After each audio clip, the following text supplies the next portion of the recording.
Hugo Frey a 94 ans, mais il semble loin de vouloir quitter la scène. Actuellement en tournée, le chanteur a déjà une longue carrière derrière lui.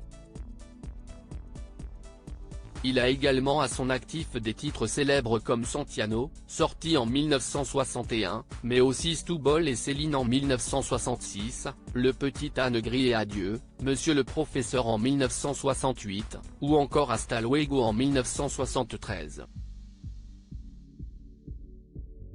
L'artiste a grandi entouré de deux frères, Jean-Paul Aufray et Francesco, ainsi qu'une sœur Pascale Audrey. Et, cette dernière a été célèbre avant lui. Invité sur le plateau de l'émission Vivement Dimanche, ce dimanche 4 février, Michel Drucker a proposé à Hugo Frey de visionner sa première interview télévisée dans laquelle il évoquait sa sœur. Dans les images, celui qui s'est marié avec sa compagne Muriel, expliquait que la réussite de sa sœur lui avait fait très plaisir en tant que frère. Une réussite qu'il a d'ailleurs encouragée et lui a donné la force de suivre ses pas. J'ai compris que si elle réussissait, il n'y avait pas de raison que moi-même, je ne puisse pas réussir, soulignait-il. Il faut dire qu'avant qu'elle ne décède tragiquement dans un accident de voiture, Pascale Audrey était une grande comédienne.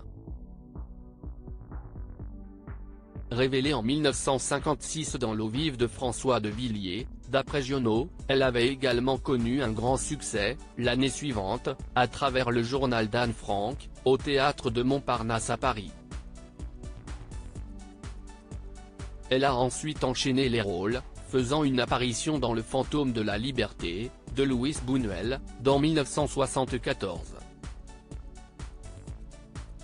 Face à Michel Drucker, Hugo Frey s'est d'ailleurs rappelé ce qu'on lui avait dit un jour, Pascale Audrey, c'était le plus beau visage du cinéma français après la guerre. Hugo Frey, qui est Muriel, l'autre femme de sa vie? Hugo Frey, le terrible accident de voiture de sa sœur en juillet 2000, Pascale Audrey tragiquement décédée, à l'âge de 64 ans, dans un accident de voiture.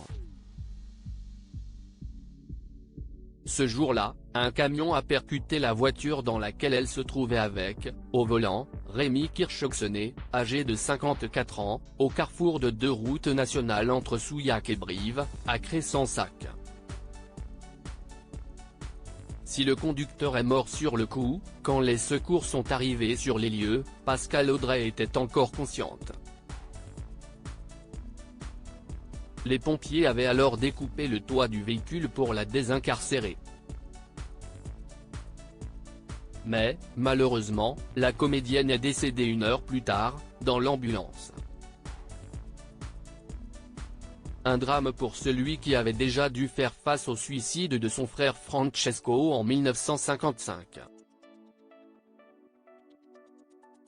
Crédit photo, capture d'écran France 3.